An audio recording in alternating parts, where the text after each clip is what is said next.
லேவியர் 20. ஆண்டவர் மோசேயிடம் கூறியது: இஸ்ரேல் மக்களிடம் நீ கூற வேண்டியது: இஸ்ரேல் புதல்வரிலோ இஸ்ரேலில் தங்கும் அந்நியரிலோ யாரேனும் தன் வழிமரபில் ஒரு பிள்ளையை மோளேக்குக்கு கொடுத்தால் நாட்டு மக்கள் அவனை கல்லால் எறிந்து கொல்ல வேண்டும். அவனை எதிர்த்து நான் என் முகத்தை திருப்பிக் கொள்வேன்.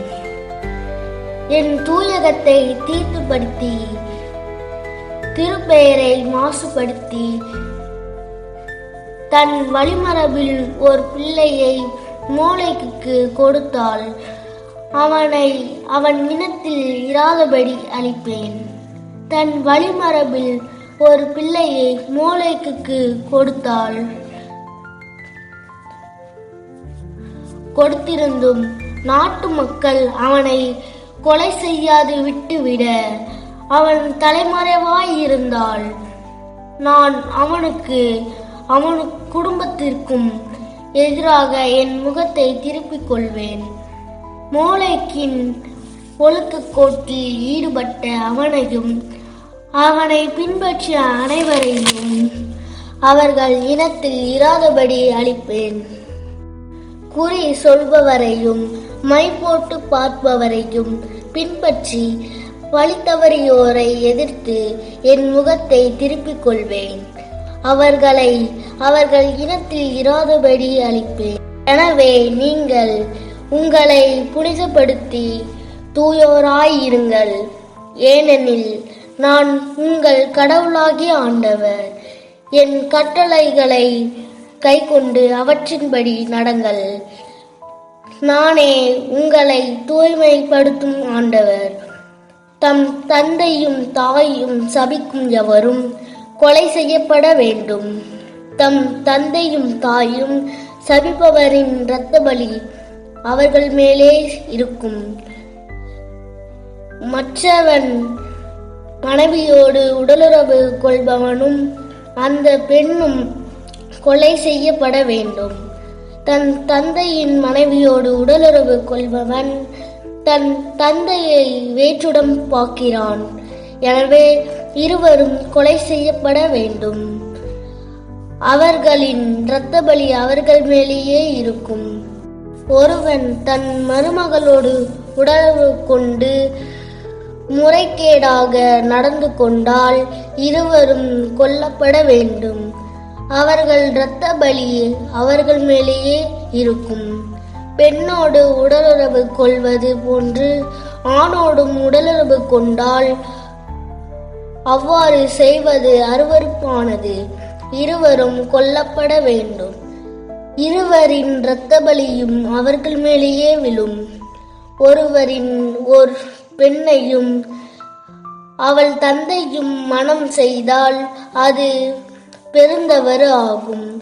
அவனையும் அவர்களையும் நெருப்பில் சுட்டெரிக்க வேண்டும்.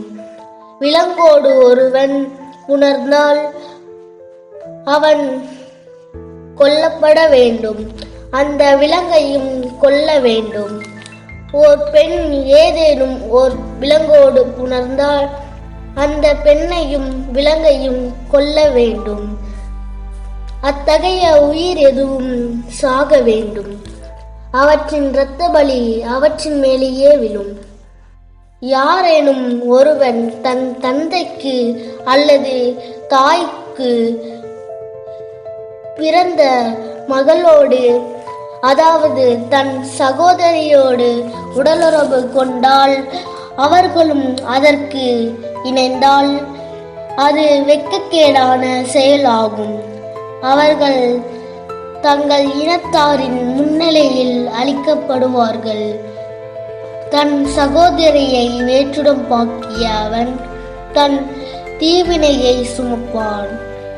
மாதவிலக்கில் இருக்கும் ஒருத்தியுடன் ஒருவன் உடலுறவு கொண்டால் இருவரும் தங்கள் உதிர ஊற்றை திறந்தால் அவர்கள் தங்கள் இனத்தாரிடையே இல்லாதபடி அழிக்கப்படுவார்கள்.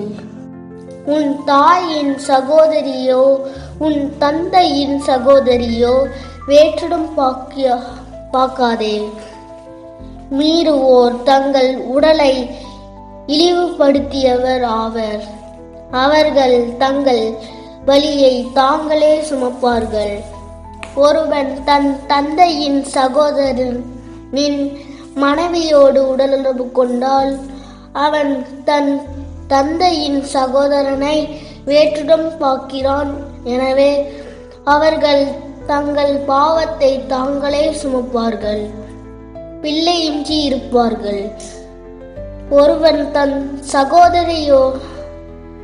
சகோதரன் மனைவியோடு உடலுறவு கொண்டால் அவன் தன் சகோதரனை வேற்றிடம் பார்க்குகிறான். எனவே அவர்கள் பிள்ளையின்றி இருப்பார்கள். நீங்கள் குடியிருப்பதற்காக உங்களை நான் கொண்டு போகிற நாடு உங்களை கக்கிடாதபடி நீங்கள் என் நியமங்கள் எவற்றையும் பின்பற்றி கொண்டு அவற்றிற்கேற்ப வாழுங்கள். உங்களுக்கு முன்பாக நான்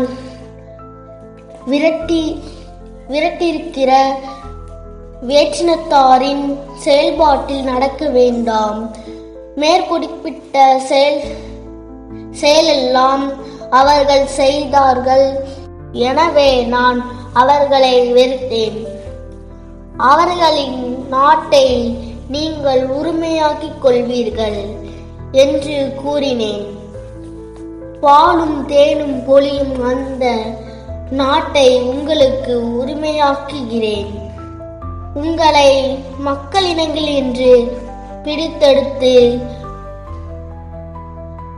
பிரித்தெடுத்த உங்கள் கடவுளாகிய ஆண்டவர் நானே.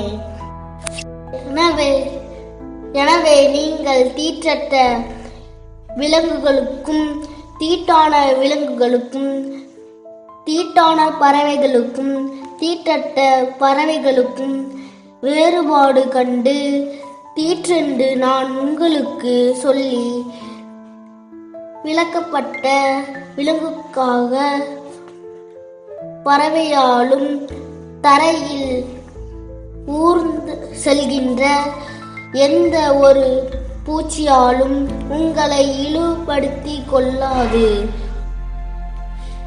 இருப்பீர்களாக. எனக்கென நீங்கள் தூயோராய் இருப்பீர்களாக. ஏனெனில் ஆண்டவராகிய நான் தூயவராய் இருந்தும் நீங்கள் என்னுடையவர்களாக இருக்கும்படி உங்களை மக்களினங்கள் என்று பிரித்தெடுத்தேன். குறி சொல்லும் அல்லது மை போட்டு பார்க்கும் ஏதேனும் ஆணும் பெண்ணும் கல்லால் எறிந்து கொல்லப்பட வேண்டும். அவர்களின் இரத்த பலி அவர்கள் மேலேயே விழும். லேவியர் 21. ஆண்டவர் மோசேயிடம் கூறியது: ஆரோனின் புதல்வரான குருக்களுக்கு சொல், அவர்களுள் எவனும் தன் இனத்தாரில் இறந்து போன ஒருவராலே தன்னை தீட்டுப்படுத்த வேண்டாம். தனக்கு இரத்த உறவான தாய், தந்தை, மகன், மகள், சகோதரன், மணமாகாமல் தன்னுடன் வாழ்ந்த கன்னியான சகோதரி ஆகியவர்களை தவிர வேறெவராலும் திருமணத்தால் உறவானவர் உட்பட தன்னை தூய்மை கேட்டிற்கு உட்படுத்தி தீட்டுப்பட வேண்டாம்.